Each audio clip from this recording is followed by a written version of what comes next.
Salut, je veux te parler maintenant. Sérieusement, écoute bien. Imagine un instant. As-tu des parents, des grands-parents, ou un proche qui a plus de 60, 70 ou 80 ans? Alors n'hésite pas, cette vidéo n'est pas comme les autres, tu dois la regarder jusqu'au bout. Avez-vous déjà réfléchi au nombre de comprimés que prennent les personnes âgées chaque jour? Un le matin, un autre à midi, deux le soir. On pourrait croire qu'elles prennent soin de leur santé, n'est-ce pas? Mais en réalité, il peut s'agir d'un piège silencieux. Des millions de personnes âgées subissent les effets dévastateurs de médicaments en apparence anodins qui agissent comme des armes invisibles au sein d'organismes déjà fragilisés. Je suis médecin et ce que je vois au quotidien me terrifie. Des personnes âgées s'évanouissent sans prévenir. Des hémorragies internes surviennent subitement. Une confusion mentale apparaît, évoquant la maladie d'Alzheimer, alors qu'il n'en est rien. Bien souvent, le médicament lui-même, ce qui devrait les soulager, est en cause. Aujourd'hui, je vais vous révéler les 7 médicaments les plus dangereux pour la santé des personnes de plus de 60 ans. Certains sont pratiquement inconnus, et le premier va vous surprendre. Presque tout le monde le croit inoffensif, mais il est absolument dangereux pour cette tranche d'âge. Avant de continuer, faites ceci rapidement. Aimez la vidéo, abonnez-vous à la chaîne et activez les notifications. Ainsi, vous serez parmi les premiers à recevoir des alertes qui peuvent protéger votre famille des risques silencieux. Et surtout, partagez cette vidéo. En famille, entre amis, soyez l'ange gardien de ceux qui ignorent les dangers auxquels ils sont confrontés au quotidien. Dites-moi, est-ce que vous ou un de vos proches prenez beaucoup de médicaments? Avez-vous déjà fait une overdose? Ou peut-être n'en prenez-vous aucun? Avez-vous eu de mauvaises expériences avec des médicaments prescrits par des membres plus âgés de votre famille? Écrivez dans les commentaires et dites-moi d'où vous regardez cette vidéo. Voilà. Vous allez découvrir 7 médicaments qui peuvent se révéler de véritables ennemis cachés des personnes âgées. Préparez-vous, car certaines révélations changeront votre regard sur les médicaments pour vos proches. Il faut bien comprendre ceci. Le corps d'une personne âgée ne métabolise pas les médicaments comme celui d'un jeune adulte. C'est comme essayer d'installer un moteur de voiture de course dans une petite voiture. Ça ne fonctionne tout simplement pas correctement. Le foie, les reins, le système digestif, tout fonctionne à un rythme différent, plus lent. Et ce qui est rapidement éliminé chez un adulte a tendance à s'accumuler chez la personne âgée. C'est précisément dans cette accumulation silencieuse que réside le danger mortel. Et le pire, il existe ce que les médecins appellent les interactions médicamenteuses multiples. Imaginez plusieurs médicaments qui s'affrontent dans l'organisme d'une personne âgée. Ils créent des réactions croisées qui peuvent être dévastatrices, entraînant confusion mentale, chutes inattendues, hémorragie et une multitude de problèmes qui restent un mystère, même pour les professionnels de santé. Maintenant, allons à septième drogue la plus dangereuse, les anti-inflammatoires, comme l'ibuprofène, le diclofénac, le kétoprophène et le nimésulide, sont parmi les plus courants. Nombreux sont ceux qui les utilisent pour soulager les douleurs musculaires, les maux de tête ou les inflammations courantes. Chez les personnes âgées, en revanche, ils peuvent s'avérer très dangereux.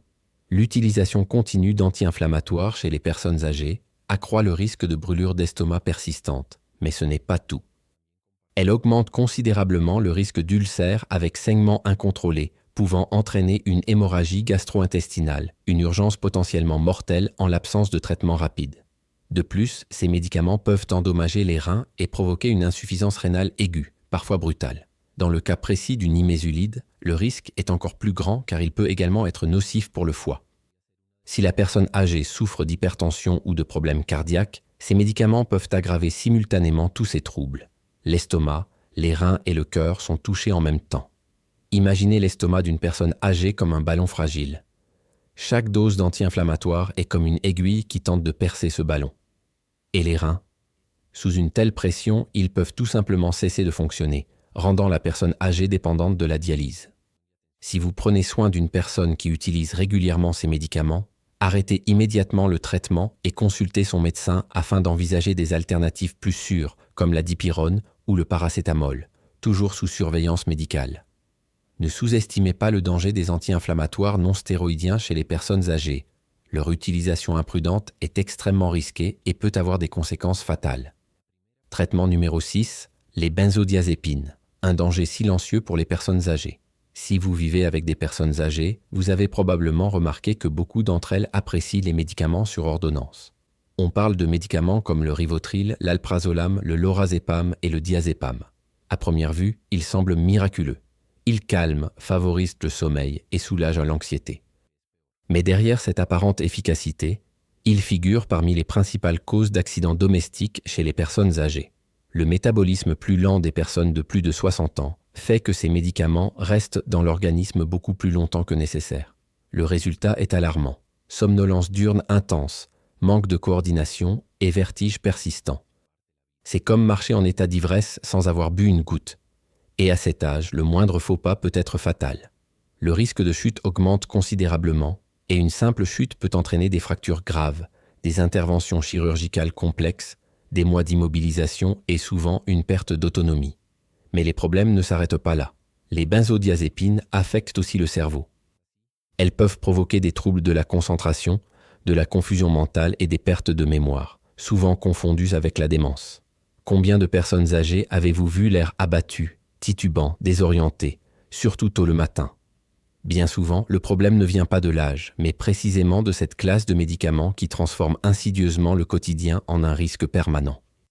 Par conséquent, l'utilisation des benzodiazépines chez les personnes âgées doit être extrêmement limitée. Elle ne doit être envisagée que dans des cas exceptionnels et pour de très courtes durées. Il est essentiel de discuter avec le médecin de la possibilité d'arrêter le traitement ou de rechercher des alternatives plus sûres pour l'anxiété et l'insomnie. Il existe des solutions qui apaisent, favorisent le sommeil et ne transforment pas vos proches en personnes somnolentes, susceptibles de faire des chutes mortelles. Ne sous-estimez pas cette catégorie de médicaments. Savoir identifier les risques et agir préventivement peut sauver des vies et préserver l'autonomie et la qualité de vie de vos proches. Une simple précaution aujourd'hui peut vous offrir des mois, voire des années, d'indépendance et de sécurité supplémentaire demain. 5e traitement. Médicaments contre le rhume et la grippe et médicaments anticholinergiques. Un danger caché pour les personnes âgées. Vous vous demandez peut-être, mais ces médicaments sont si courants. Sont-ils vraiment dangereux? La réponse est oui, surtout pour les personnes de plus de 60 ans. Certains médicaments apparemment inoffensifs recèlent un danger insoupçonné. Ils ont un puissant effet anticholinergique. Et il ne s'agit pas seulement de médicaments contre le rhume ou la grippe. Il s'agit aussi d'anciens médicaments contre les allergies, les vertiges, les crampes d'estomac et même de certains antidépresseurs tricycliques plus anciens comme l'amitriptyline. Le problème ne réside pas dans le nom du médicament, mais dans son mode d'action dans l'organisme. Ces médicaments réduisent l'acétylcholine, un neurotransmetteur essentiel au bon fonctionnement du cerveau des personnes âgées. L'acétylcholine est comparable au carburant de la mémoire, de la pensée et des mouvements. Lorsque son taux diminue, la personne âgée peut soudainement souffrir de confusion, de graves pertes de mémoire, d'une vision trouble, d'une sécheresse buccale intense, de troubles intestinaux et d'incontinence urinaire. Il s'agit d'une attaque directe contre le cerveau et les fonctions vitales, comme si quelqu'un sabotait silencieusement ses systèmes vitaux. Le pire, c'est que ces symptômes ressemblent beaucoup à ceux de la démence ou de la maladie d'Alzheimer. Souvent, les familles et même les médecins attribuent la confusion et les pertes de mémoire à la progression de la maladie, alors qu'en réalité, c'est le médicament qui est en cause. Imaginez les conséquences. Vous pensez que l'état de votre proche s'aggrave, alors qu'un simple ajustement du traitement pourrait suffire. Il est donc essentiel de discuter avec le médecin des effets anticholinergiques des médicaments que prend votre proche âgé.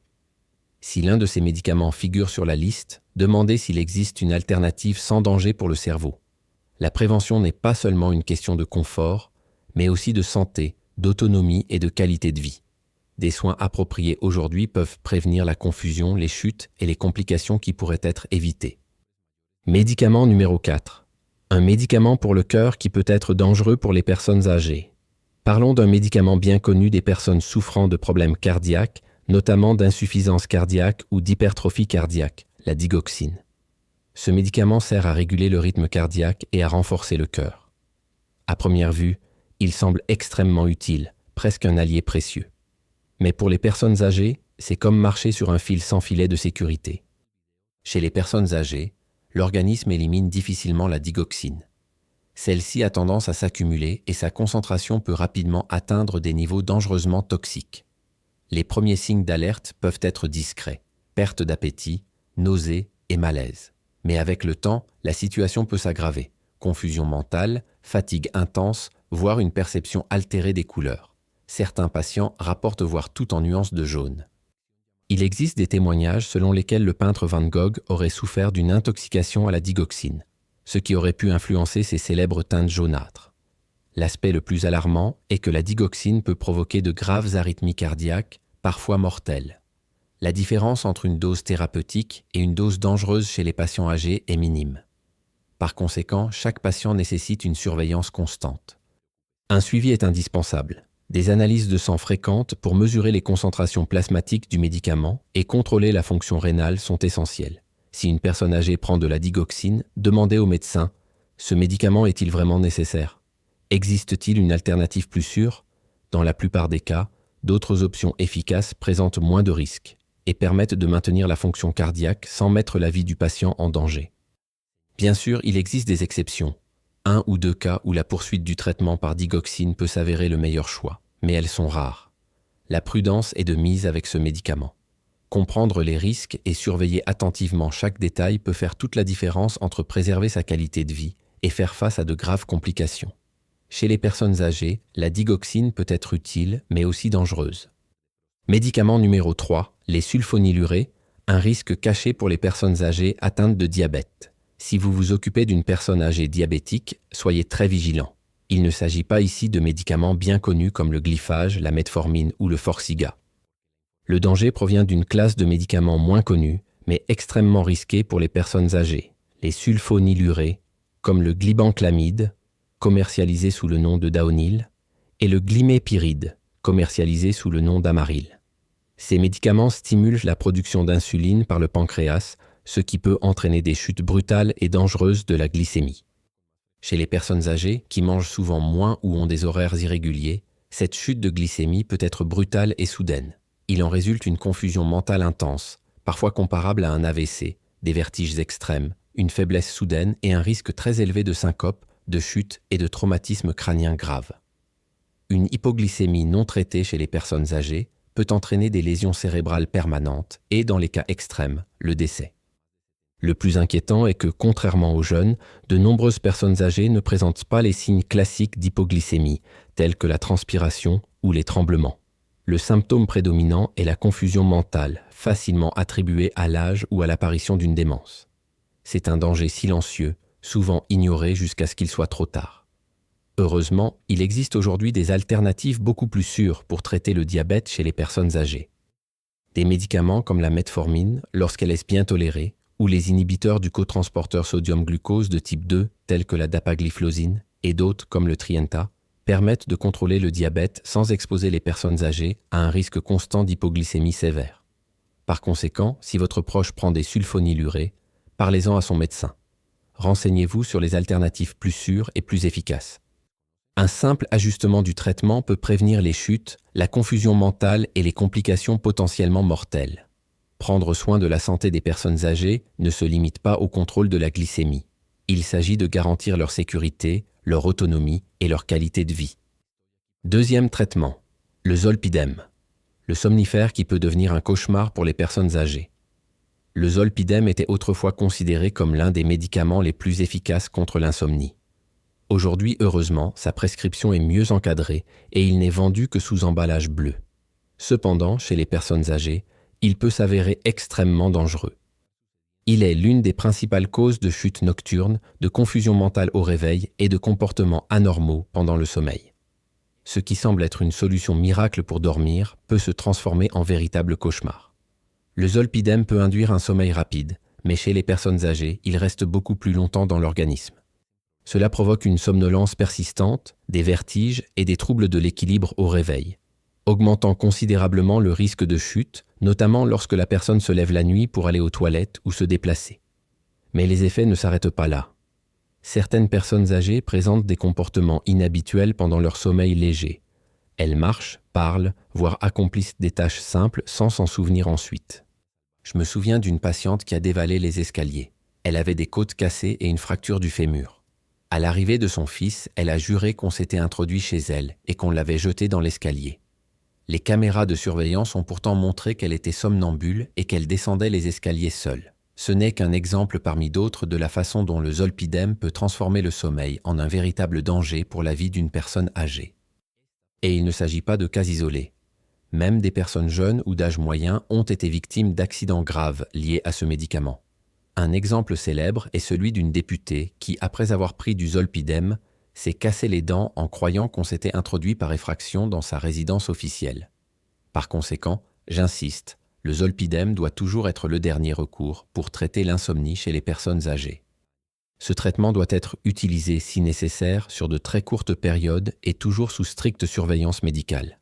La base d'un bon sommeil à cet âge reste une bonne hygiène de sommeil et une routine régulière. Horaire de coucher et de lever régulier, éviter les stimulants en fin de journée et créer un environnement calme. Si un traitement médicamenteux est indispensable, privilégiez les alternatives présentant un risque moindre de somnolence prolongée et de chute. Discutez sérieusement avec votre médecin des risques liés au zolpidem. La sécurité de la personne âgée est bien plus importante que de s'endormir rapidement. Après tout, une bonne nuit de sommeil ne sert à rien si elle met sa vie en danger. Le médicament numéro 1, les inhibiteurs de la pompe à protons, le fléau silencieux des maisons de retraite. Et enfin, nous arrivons au médicament numéro 1 de notre liste de tueurs silencieux. Curieusement, il est présent dans les maisons de retraite du monde entier et beaucoup le considèrent comme un protecteur d'estomac inoffensif. Je parle des inhibiteurs de la pompe à protons ou IPP, comme l'oméprazole, le pantoprazole et les oméprazoles. Ils sont largement utilisés pour traiter les brûlures d'estomac, le reflux gastro-œsophagien et protéger l'estomac. Mais lorsqu'ils sont utilisés sur une période prolongée, ce qui est presque toujours le cas chez les personnes âgées, ils peuvent devenir extrêmement dangereux. L'estomac a besoin d'acide pour détruire les bactéries que nous ingérons avec les aliments. En réduisant cette acidité, inhibiteurs de la pompe à protons, elles compromettent cette défense naturelle. Résultat, un risque accru d'infections intestinales graves, comme celles causées par les bactéries. Clostridium difficile, qui provoque des diarrhées sévères, voire mortelles, chez les personnes âgées. De plus, elles augmentent la vulnérabilité aux pneumonies et aux sinusites. Mais les dégâts ne s'arrêtent pas là. Une utilisation prolongée fragilise les os, accroissant le risque d'ostéoporose et de fracture de la hanche, une des principales causes d'invalidité et de décès dans cette tranche d'âge. La carence en vitamine B12 induite par ces médicaments peut également entraîner une anémie et des troubles neurologiques, et il existe des preuves qu'ils contribuent à l'insuffisance rénale chronique et peuvent même accélérer le déclin cognitif chez certains patients. Nombreuses sont les personnes qui continuent de prendre de l'oméprazole pendant des années, inutilement, par habitude ou faute de suivi médical, croyant protéger leur estomac. Or, en réalité, elles s'exposent à des problèmes bien plus graves. Il est donc crucial que les proches et les aidants vérifient si la personne âgée qu'ils connaissent prend des IPP de façon prolongée. Demandez au médecin. Est-il vraiment nécessaire de continuer ce traitement? Peut-on l'arrêter sans risque? Dans bien des cas, un sevrage progressif et supervisé est possible et surtout indispensable pour protéger la personne âgée de risques importants pour sa santé. Ne sous-estimez pas ce médicament apparemment inoffensif. Ce qui semble être une simple protection peut, à long terme, se transformer en une menace silencieuse et dévastatrice. Saviez-vous combien il est essentiel de connaître cette liste de médicaments dangereux pour les personnes âgées? Il ne s'agit pas simplement d'une information intéressante, mais d'un outil précieux qui peut sauver des vies. Être bien informé fait de vous un allié indispensable pour protéger vos proches. Si vous n'êtes pas encore abonné à notre chaîne, c'est le moment. Nous comptons plus de 5,5 millions d'abonnés, tous soucieux de leur santé, de leur qualité de vie et de la prévention des risques souvent négligés. La liste d'aujourd'hui révèle un fait souvent ignoré ou minimisé par de nombreux patients, voire même par des médecins. 7 traitements courants présentent des risques réels et dévastateurs pour la santé des personnes âgées. Le danger réside non seulement dans les maladies elles-mêmes, mais aussi dans les médicaments prescrits comme traitement ou prévention. Et c'est précisément là que se cache le piège. La variété des médicaments disponibles est immense, mais le manque d'information et l'inaction sont encore plus dangereux. Être un acteur du changement exige d'agir. Imprimez la liste, renseignez-vous sur chaque médicament et discutez ouvertement avec le gériatre ou le médecin de votre proche. Poser des questions n'est pas une contrainte, c'est une preuve d'attention. Lorsque cela est possible et sans danger, réduire ou supprimer les médicaments inutiles préserve la santé et permet de faire des économies. Personnellement, je m'efforce toujours de réduire la liste des médicaments de mes patients. Ce n'est pas toujours possible, mais c'est un objectif constant. Si cette vidéo vous a été utile, partagez-la. Chaque « j'aime » permet d'atteindre davantage de familles qui ont besoin de ces informations. Et si ce n'est pas déjà fait, rejoignez notre communauté de personnes engagées pour la santé de leurs proches. Maintenant, la question essentielle. Quelle sera votre prochaine action pour protéger votre proche âgé? Consulter sa liste de médicaments? Prendre rendez-vous chez le médecin? Partager cette vidéo? Quelle que soit votre décision, agissez dès maintenant. À bientôt pour une nouvelle vidéo et merci de prendre soin de vos proches.